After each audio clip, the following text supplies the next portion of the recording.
अस्सलाम वालेकुम। मेरा नाम सनोवर मशालकर है। मैं म्युनिसिपल उर्दू स्कूल की टीचर हूँ और गिल्डर लेन म्युनिसिपल कॉलोनी मुंबई सेंट्रल पर रहती हूँ। मेरे घर में मेरे साथ मेरी बेटी जो कॉलेज पढ़ती है और बेटा जो 7th स्टैंडर्ड में पढ़ता है। बस हम 3 ही लोग रहते हैं।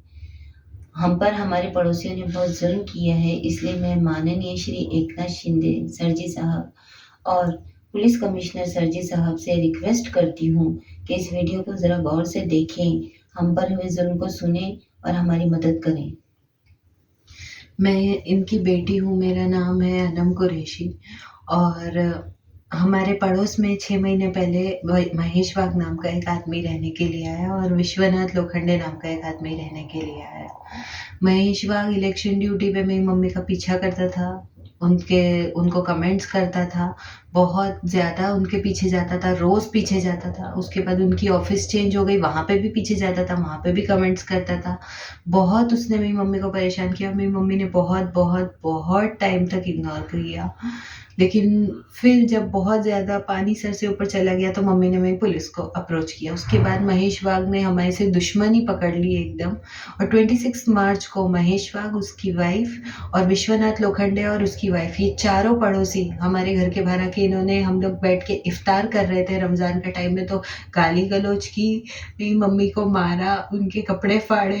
मेरे नाना भी साथ में थे, उनको भी उठा के पटका, उनके भी साथ फिजिकल असॉल्ट किया और जाकर पुलिस स्टेशन में हमारे अगेंस्ट एट्रॉसिटी की एफआईआर डाल दी।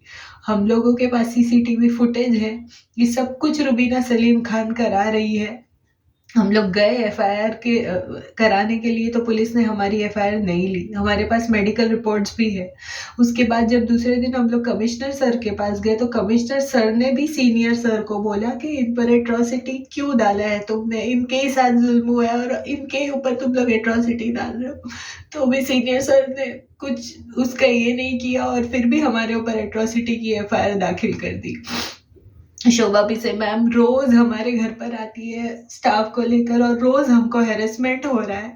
डेली वो लोग आके हमारे घर पर पूछ रहे कहाँ गए ये लोग, बाहर कुर्सी डाल के बैठ जाते, डेली आते। मेरी नानी और मेरा छोटा भाई वहाँ बहुत परेशान हो रहे।